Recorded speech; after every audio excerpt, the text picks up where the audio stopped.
À la une ce soir. Qu'on puisse donner l'assurance aux citoyens qu'il y a un processus indépendant qui va se faire à l'intérieur de l'enquête. Allégation de racisme visant des policiers de Montréal-Nord, une enquête indépendante réclamée. Une enquête publique, oui ou non? On va voir comment ça évolue. D'ailleurs, la première ministre répond à nos questions. Une entrevue qui est loin d'être beige. Qui me traite de beige ne me connaît pas. Vous êtes quelle couleur, finalement? Plein de couleurs. Ah oui? Je suis punchée, là. De oui? Punchée dans la vie, oui. Le président Trump arrive au G7 fort d'un nouvel accord de paix. It's a very powerful document. It's not like the Obama document, which was just a terrible document. This is a very powerful document. Il est 17h, voici votre nouveau info.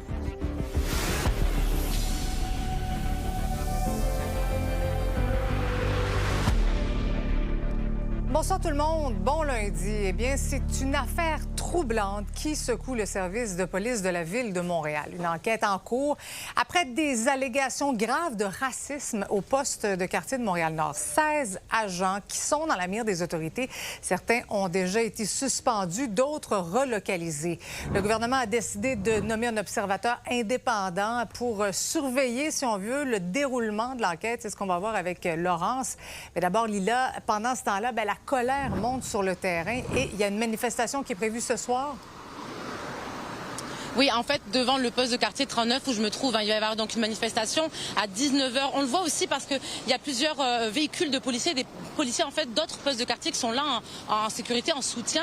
Il y a aussi beaucoup de médias qui sont accompagnés d'agents de sécurité. Donc oui, on sent qu'il y a une pression qui a augmenté, une pression qui monte. Et justement, parce qu'il y a une question essentielle, c'est la confiance des gens de cette communauté envers la police. Et justement, sur le terrain, ce matin, eh bien, cette confiance, on ne l'a pas vraiment sentie. On peut les écouter.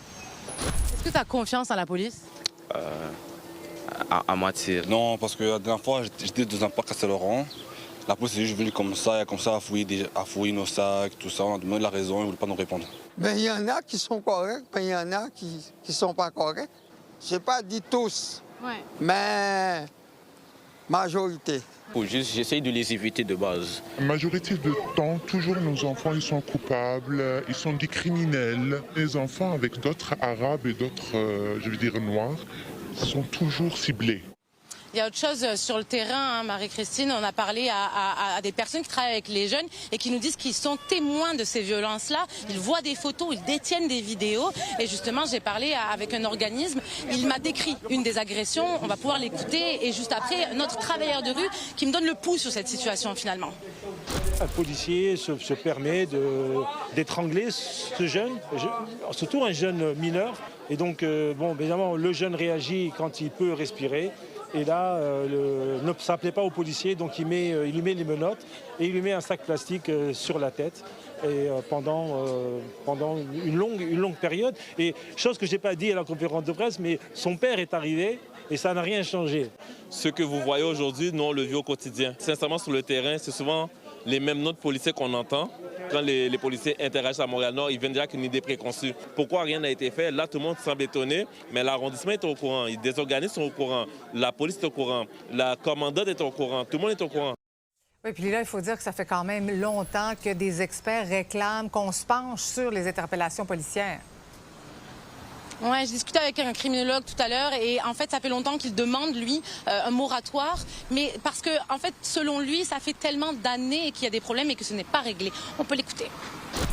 Depuis aussi longtemps qu'on se penche sur ces questions, on aura toujours la même conclusion qu'il y a des problèmes de discrimination raciale dans les pratiques policières.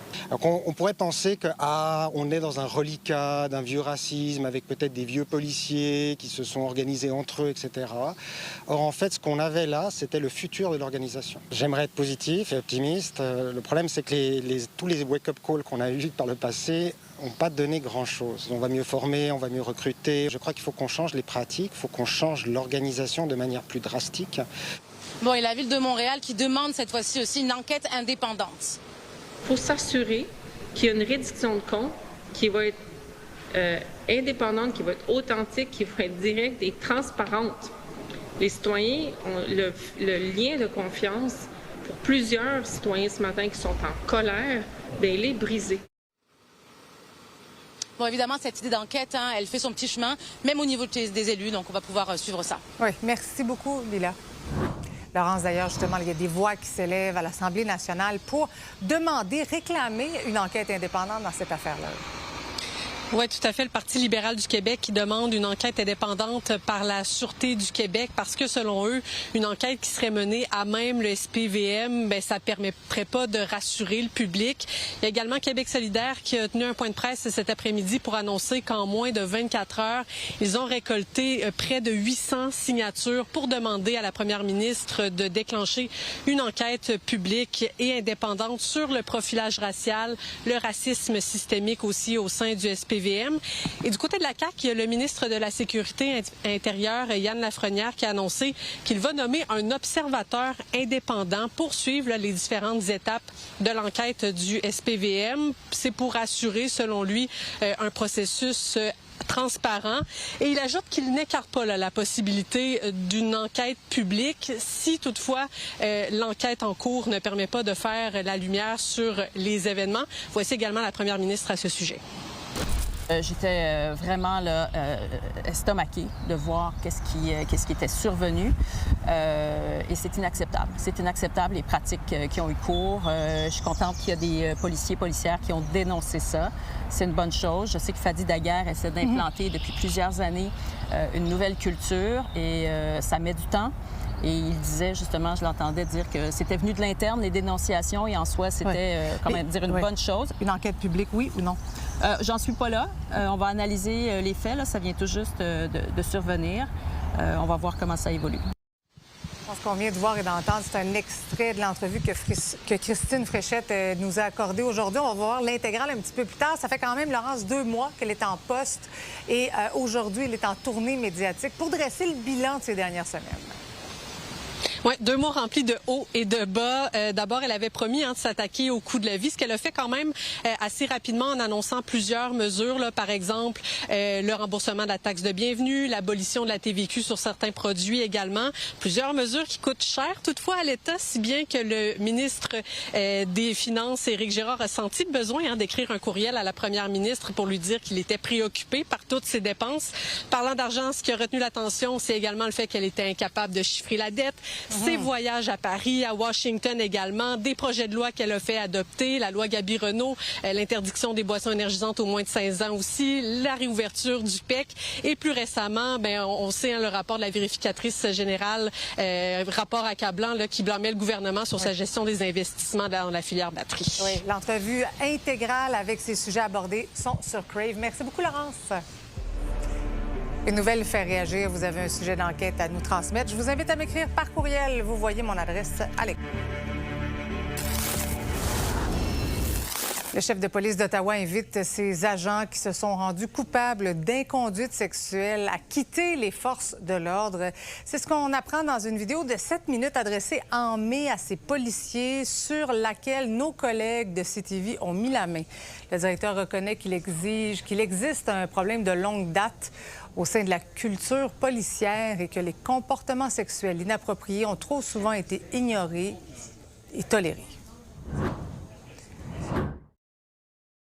Blanc de Trois-Rivières fait face à des accusations de fraude et d'abus de confiance après avoir démissionné en octobre. Patricia Larouche serait accusée d'avoir détourné près de 200 000 $ selon le Journal de Montréal. Elle serait aussi soupçonnée d'avoir trompé le syndicat en camouflant des opérations de crédit à son avantage.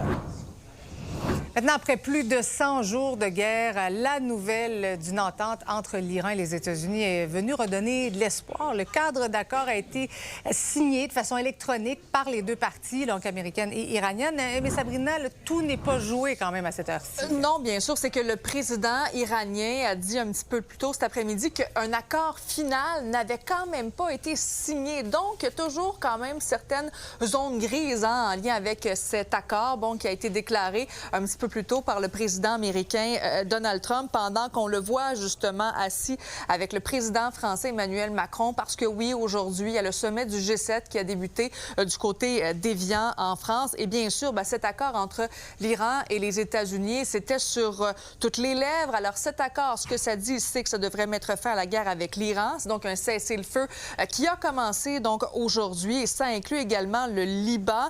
Toutefois, quand je dis que c'était fragile, c'est-à-dire qu'Israël refuse pour l'instant de retirer ses troupes dans le sud du Liban. Mais bon, pour ce qui est de cet accord-là, il y a une signature qui est prévue officiellement ce vendredi du côté de la Suisse. Par la suite, les négociations pour la paix sont loin d'être terminées parce qu'il y a des nouveaux pourparlers qui doivent débuter d'ici les 60 prochains jours. Est-ce qu'on devrait parler à ce moment-là? On va parler notamment du nucléaire iranien parce que cette question-là n'est pas abordée dans ce premier accord qui devrait être signé ce vendredi. Qu'en est-il des sanctions américaines sur l'Iran? On écoute le président. Does the deal involve any sanctions relief for Iran? When would that go into No, it doesn't. Well, they have to. It's really a behavioral thing. If they do what they're supposed to do, that starts taking effect. Et les États-Unis assurent, Sabrina, que le détroit d'Ormuz sera complètement ouvert ce vendredi. C'est ce qu'a confirmé le président américain Donald Trump un petit peu plus tôt aujourd'hui. Et il a dit sans payage également, parce qu'à un certain moment, les Iraniens disaient on veut faire payer les navires qui vont passer dans le détroit d'Ormuz. Donc, bien sûr, cette nouvelle concernant le détroit d'Ormuz a donné un solide coup de pouce à la bourse et le prix du baril du pétrole.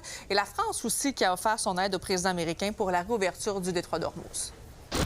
Non, ça montre le soutien de la communauté internationale, notre volonté de réouvrir ce détroit. Et comme l'a dit le président, peut-être que ça ne sera pas souhaité et peut-être que ce ne sera pas nécessaire, mais en tout cas, c'est une disposition qui marque notre volonté d'aider, de soutien et notre disponibilité. So I don't think we're going to need much help, but I don't think it's a bad idea to have a ship or two up here from a few countries. It'd be a great country to do it, because you never know what happens. Donc, on vient de le voir, Emmanuel Macron qui a salué notamment cet accord qui a été donc réalisé entre les États-Unis et l'Iran. Même chose pour le Liban qui a salué cet accord-là. Et bien sûr, il y a le premier ministre du Canada, donc Mark Carney, qui s'est rendu aussi du côté donc du G7 aujourd'hui à Évian, en France, qui a dit également que c'était un bon accord et que le Canada allait tout faire, en fait, pour tenter d'aider si jamais il y avait quoi que ce soit concernant le détroit d'Ormuz et bien sûr cet accord entre l'Iran et les États-Unis. Merci, Sabrina. Ça fait plaisir. On revient chez nous maintenant après des années de préparation de travaux. Les vols commerciaux sont de retour à Saint-Hubert. Le nouveau terminal de l'aéroport métropolitain de Montréal a officiellement accueilli ses tout premiers passagers aujourd'hui. Elliott Tremblay était sur place.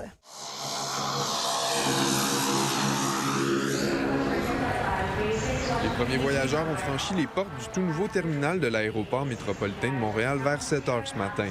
Une journée historique pour Saint-Hubert qui retrouve officiellement des vols commerciaux réguliers et ce, plus de 20 ans après leur disparition. Bien, c'est un immense atout pour les gens de la Rive-Sud, pour le Grand Montréal. Alors, d'une part, ça va faciliter le transport, la mobilité, les échanges économiques. Court terme, c'est 500 emplois de créer. Ça, directement, parce que quand on parle indirectement, on peut faire 4 fois ce cas de figure-là. Et puis, pour tous les gens qui sont dans l'industrie touristique, là aussi, c'est plus de voyageurs, plus de touristes. Alors, ça va vraiment avoir une incidence marquée sur l'ensemble de l'économie du Grand Montréal. Le projet a été amorcé en 2023. Ça a coûté plusieurs centaines de millions de dollars, mais le financement est totalement privé. Pas $1 public a été dépensé. On a une capacité au terminal de 4 millions de passagers par année. 4 millions de passagers par année, pour vos auditeurs, ça veut dire quoi? Bien, c'est la deuxième vague des plus gros aéroports canadiens. Donc, peut-être la 6e à la hauteur de Halifax, de Ottawa, par exemple. Au lancement des opérations, c'est Porter et Pascan qui desserviront plusieurs destinations canadiennes à partir de la Rive-Sud. Donc non, il n'y aura pas de vol international à partir de Saint-Hubert. Mais il y a possibilité d'accueillir d'autres transporteurs dans les prochaines années. On discute avec d'autres compagnies aériennes qui seraient intéressées à venir ici pour offrir aussi d'autres produits aux passagers du Grand Montréal et les gens du Canada en général. Cet été, il y aura entre 30 et 40 vols commerciaux par jour à l'aéroport métropolitain de Montréal.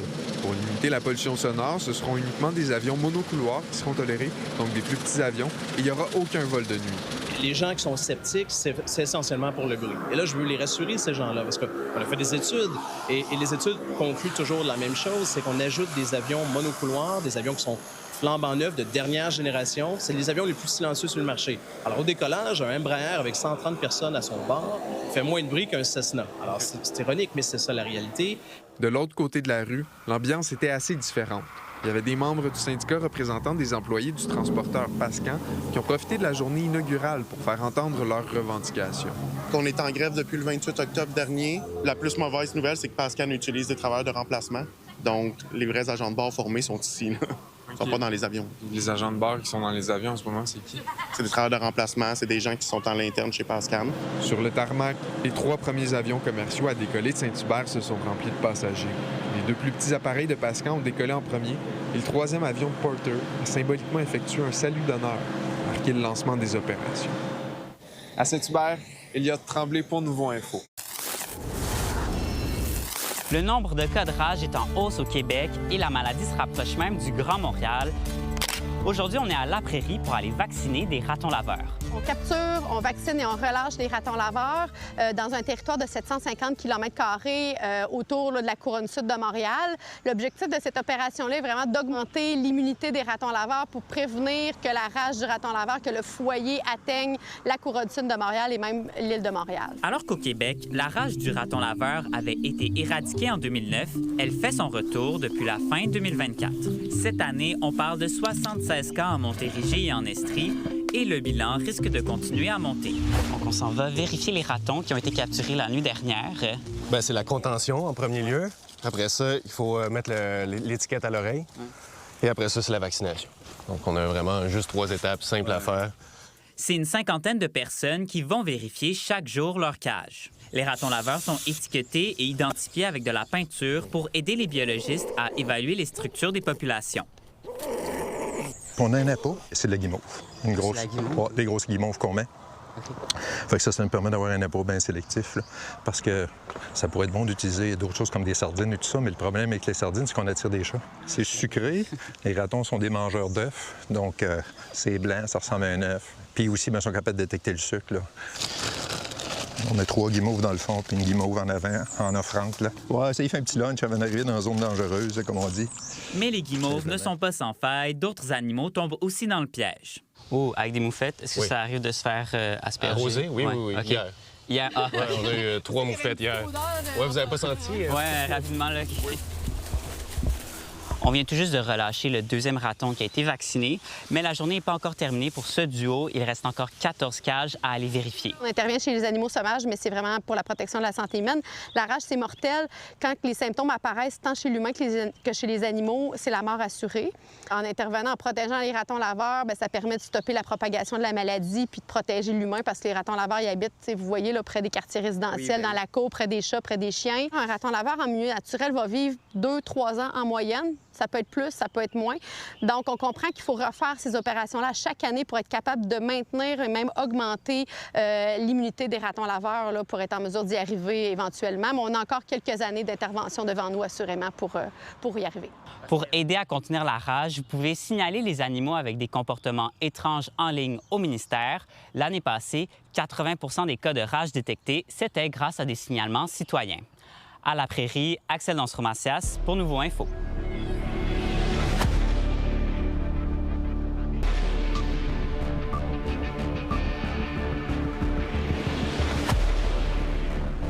On va aller faire un tour au lac Saint-Jean parce que Xavier, le maire de Roberval, demande à ses citoyens de s'informer davantage avant de critiquer des décisions.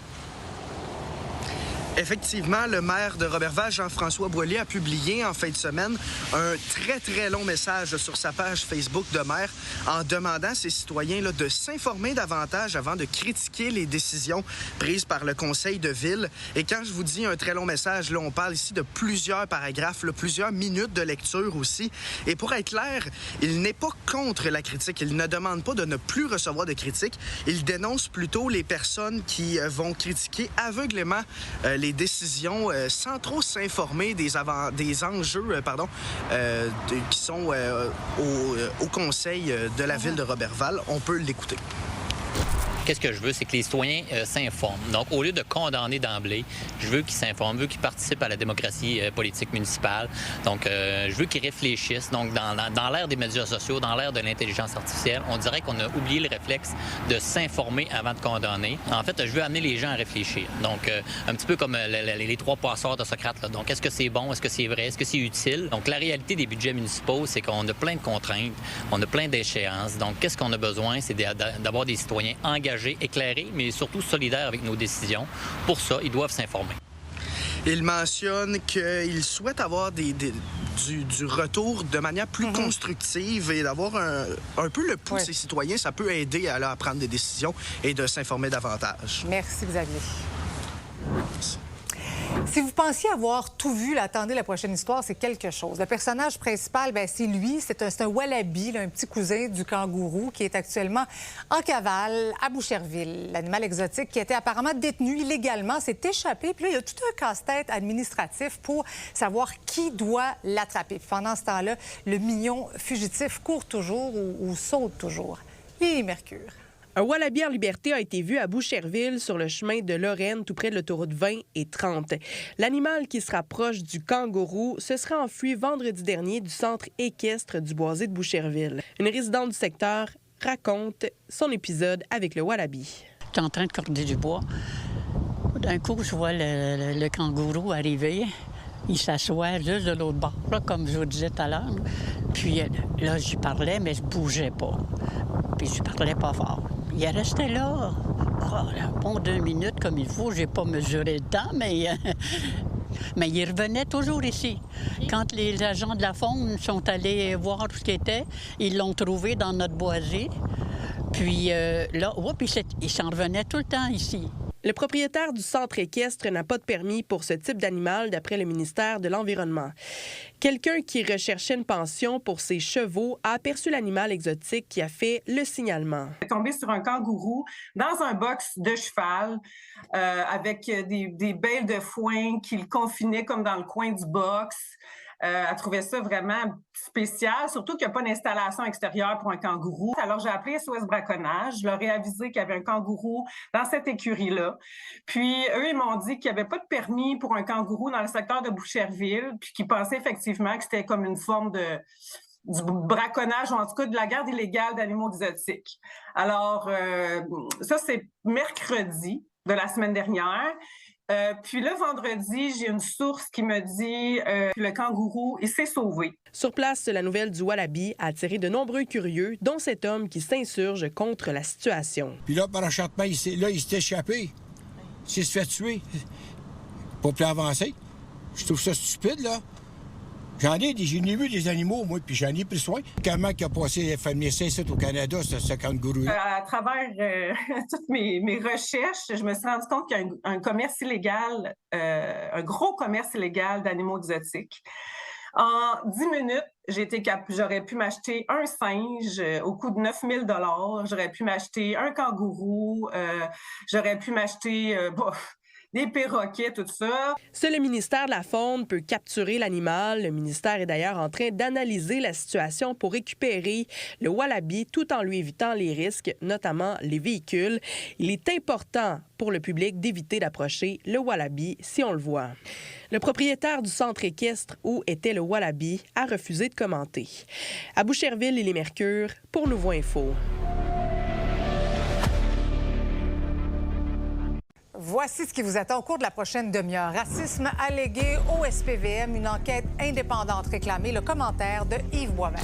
Détresse et suicide de médecins, un problème plus présent qu'on le pense. Et surprise à la Coupe du Monde, l'une des équipes favorites incapable de battre le Cap-Vert. Mais d'abord, place au bilan avant les vacances, parce qu'en politique aussi, ça prend une pause. La première ministre fait le point et prépare déjà la rentrée à l'approche d'une campagne qui s'annonce quand même animée. Elle a accepté de répondre à mes questions. Bonjour, je suis bien contente de vous voir. Il fait beau en plus, merci c'est de l'accueil, parfait. c'est magnifique, c'est une belle cour. Merci d'être avec nous aujourd'hui. Ça fait plaisir. Est-ce que pour vous, accorder une entrevue, vous aimez ça ou vous trouvez que c'est un passage obligé? Ah, j'aime ça. Ah oui? Ah oui, j'aime ça. Je veux qu'on revienne sur quelques enjeux. Je veux qu'on commence par le lanceur d'alerte qui a été congédié parce qu'il a soulevé des questionnements sur des investissements dans la filière batterie. Qu'est-ce que vous pensez de ce congédiement-là, tout d'abord? Bon, d'une part, c'est une démarche administrative. Hein? Moi, et le cabinet au complet, on n'a rien à voir là-dedans. Mais vous ne trouvez pas que congédier un lanceur d'alerte, c'est une forme de bâillon? Non, bien écoutez, je ne sais pas la gravité des gestes qui ont été posés. L'enquête procède.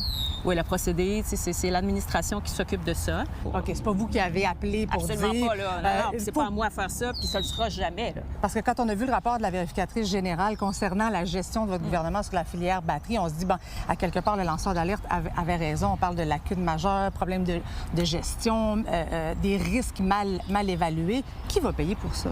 Alors, il faut qu'on resserre un peu les règles. règles, puis on va mettre en place là, toutes les recommandations de la vérificatrice générale relativement à la filière batterie. Vous étiez quand même au Conseil des ministres à ce moment-là. Est-ce que vous aviez votre mot à dire sur ces investissements-là? On avait notre mot à dire, mais bien sûr, ce qui se passe à l'interne dans le ministère de l'Économie, ça, on n'a pas un œil là-dessus. Là. C'est chacun mène sa barque. Moi, j'étais à l'immigration. Je peux vous dire qu'avec le chemin Roxham, avec les arrivées, j'en avais déjà, je dirais, plein ma tablette. On parle quand même de 700 millions de dollars de l'argent public. Qui va payer pour ça? Est-ce qu'il y a quelqu'un qui a déjà été congédié pour ça? Alors, d'une part, il y a encore des sommes qu'on peut aller récupérer. Donc, ce 700 millions-là, pour moi, il n'est pas final. C'est sûr qu'on a eu des bénéfices comme société aussi. Puis ça, la société en bénéficie. Si je pense, par exemple, les projets de filière batterie dans le parc de Bécancour, le parc industriel de Bécancour, il y a 1000 personnes qui travaillent là tous les jours. Quand on dit on a perdu de l'argent, certes, mais on en a gagné aussi. Il y a du positif, oui, mais il y a quand même personne qui a été congédié pour le cafouillage administratif relié à la filière batterie. Pas à ma connaissance, mais en même temps, comme je vous dis, c'est pas moi qui gère ces questions-là. Maintenant, on va parler de votre mandat. Ça fait quoi, 2 mois que vous êtes en poste? Est-ce qu'il y a quelque chose au départ là, qui vous a étonné, surprise, quand vous êtes arrivé dans la chaise de première ministre?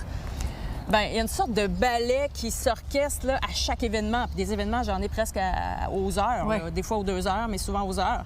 Alors, de voir toutes les équipes être à l'œuvre d'une manière très simultanée, coordonnée, chacun connaît son rôle, chacun son expertise, de voir ça, moi, j'ai trouvé ça épatant. Je me sens utile à la société et je sens que mon approche aussi plaît parce qu'il y a beaucoup d'ouverture de la part des Québécois partout où je vais. Il y a une belle effervescence, belle fébrilité et on va travailler pour que ça se maintienne. Il y a quand même des journées qui n'ont pas été faciles. Connaissez-vous là, le montant de la dette par cœur? Bien, écoutez, je le connais maintenant.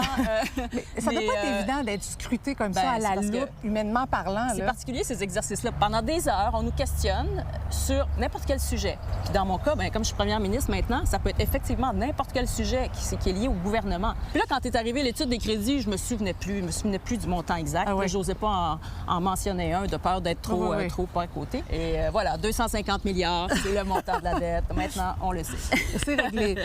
Maintenant, dites-moi, j'étais curieuse de savoir comment personnellement vous avez réagi quand le chef conservateur vous a appelé ma tante Christine. Écoutez, j'ai trouvé que ça n'avait pas sa place, là. Est-ce que vous sentez ce double standard-là chez les femmes en politique? Un peu. C'est pas, c'est pas évident pour moi, mais oui, ça perce. Pas tant à mon endroit, ça peut arriver à l'occasion, mais à l'endroit des femmes en général, ça oui. Il y a certaines attaques en campagne électorale. Même vous avez été traité de personne beige par un de vos collègues. Premièrement, qui me traite de beige ne me connaît pas. Vous êtes quelle couleur, finalement? Plein de couleurs. Ah oui? Je suis punchée, là. Je suis punchée dans la vie, oui. Il y a bien des facettes que la population ne connaît pas. Mais qu'est-ce qu'on connaît pas, là? Qu'est-ce que vous auriez le goût de dire aux Québécois? C'est quoi la Christine Fréchette punchée? Elle est multiple. D'une part, un grand sens de l'humour. Tu sais, les gens étaient étonnés de m'entendre faire de l'humour vendredi. Ça me rappelait quand j'étais en secondaire 5, j'étais fâchée un petit peu parce que j'étais pas arrivée première, j'étais arrivée deuxième pour la fille la plus drôle de l'année. C'est vrai? Oui. Quand vous regardez les sondages actuellement, Mme Fréchette, est-ce que vous vous dites « Ah, il y a de l'espoir » ou « Tabarouette que la pente est raide à monter » ? Moi, depuis février, c'est clair pour moi que la voie de passage, même janvier, la voie de passage est claire. OK. Parce qu'on a les 2 vieux partis là, qui recommencent à tenir leur querelle référendaire.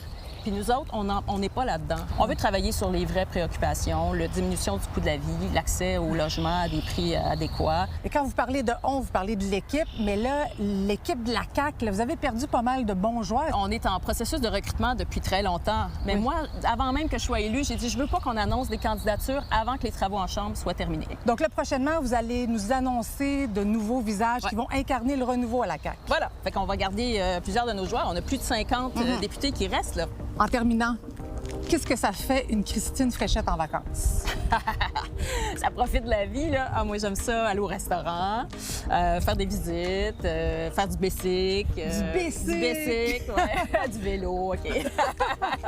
C'est parfait. Puis là, est-ce que vous avez prévu... aussi. Est-ce que vous avez prévu quelques jours de vacances? Ben oui, mais on n'a pas encore trouvé le lieu pour faire le plein d'énergie, parce qu'après ça va être intense pour les mois qui suivent. Merci beaucoup, Mme Fréchette. C'est un plaisir.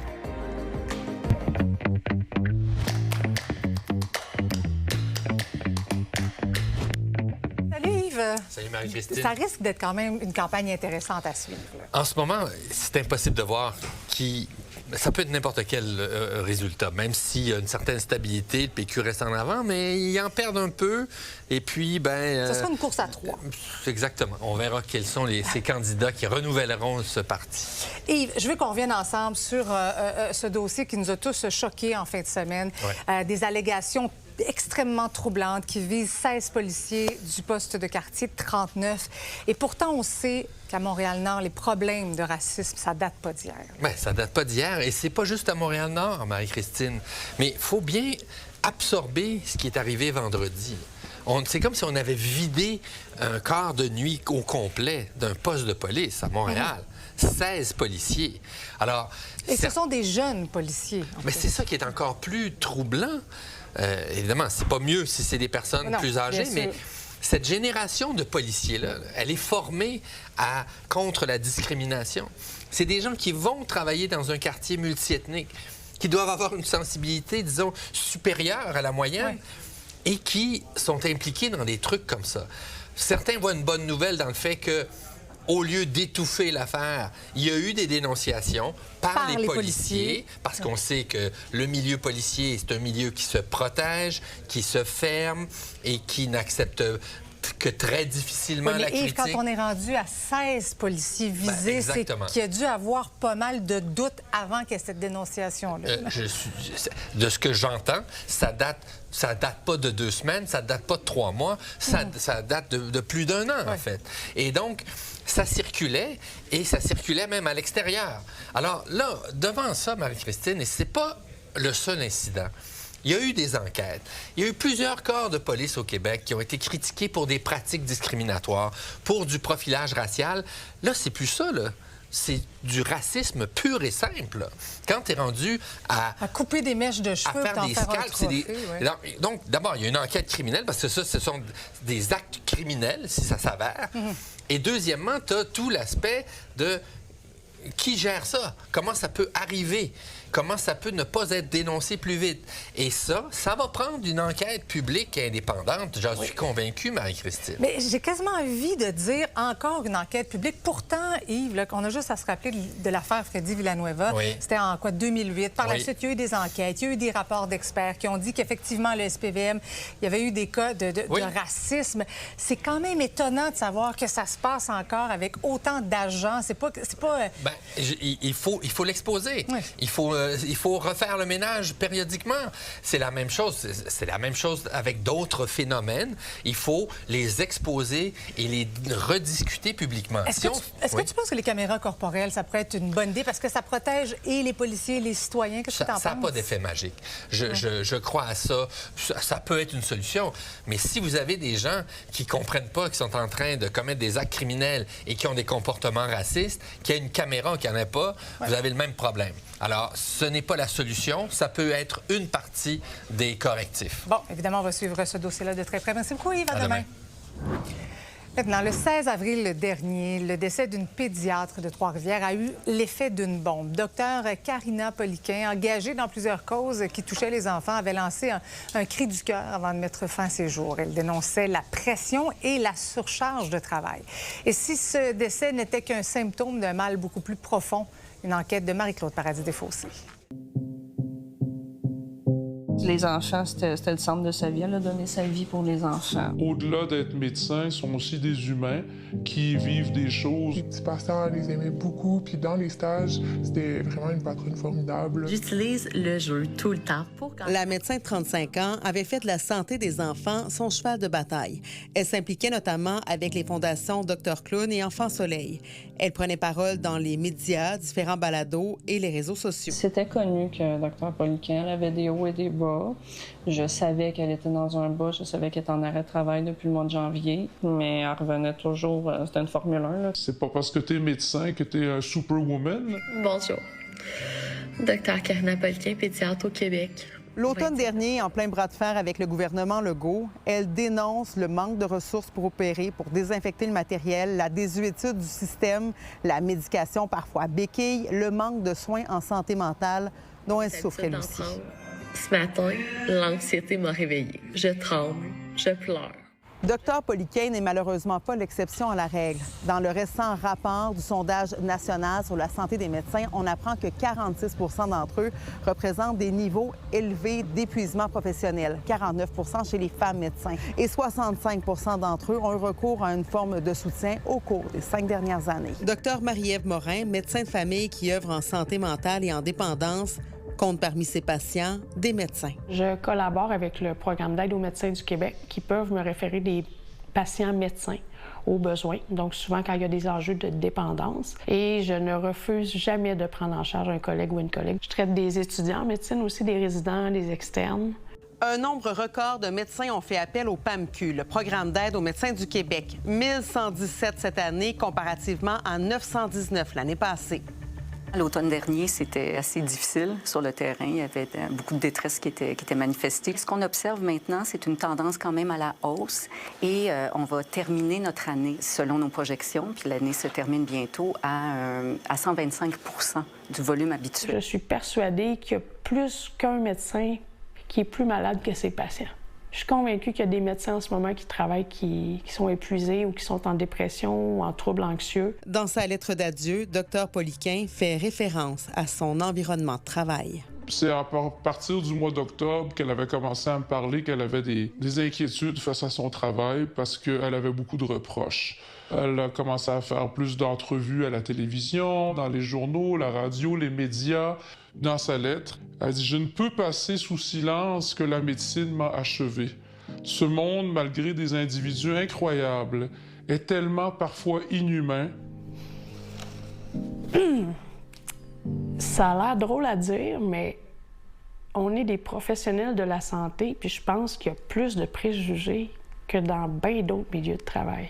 On a voulu questionner la direction du CIUS Mauricie Centre du Québec, qui a refusé notre demande d'entrevue. Par courriel, on nous répond notamment que l'organisation déploie différentes initiatives pour soutenir la santé psychologique de son personnel, qu'il y a un réseau d'entraide, des activités de sensibilisation, des formations et des rappels réguliers des ressources d'aide disponibles. Quand un médecin est diagnostiqué pour un trouble chronique, mettons, là, s'il ose s'identifier, ça se retourne presque toujours contre lui. Dans le dernier sondage national sur la santé des médecins, on apprend aussi que le tiers des médecins en exercice auraient eu des pensées suicidaires. Un chiffre encore plus grand chez les médecins en résidence à 43 %. Pourtant, il n'existe pas de données claires concernant le nombre de médecins qui passent à l'acte. À Montréal, Marie-Claude Paradis-Desfossés pour Nouveau Info.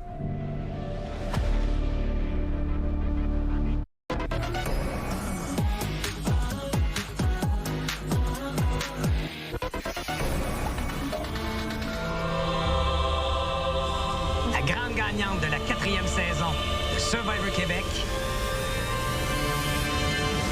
Catherine.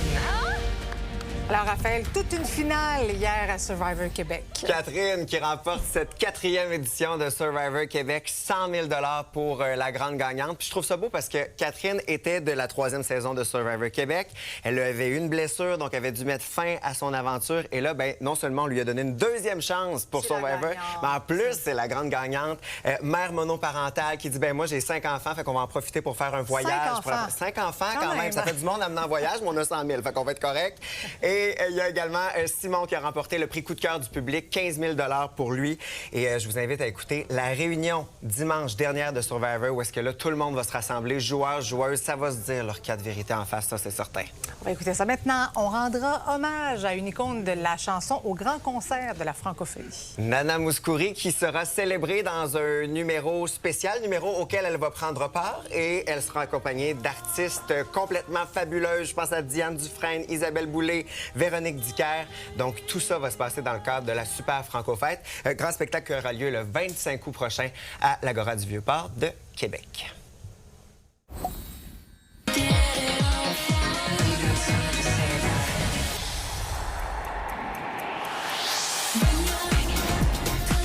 On s'en va complètement ailleurs. Nouveau vidéoclip de Madonna.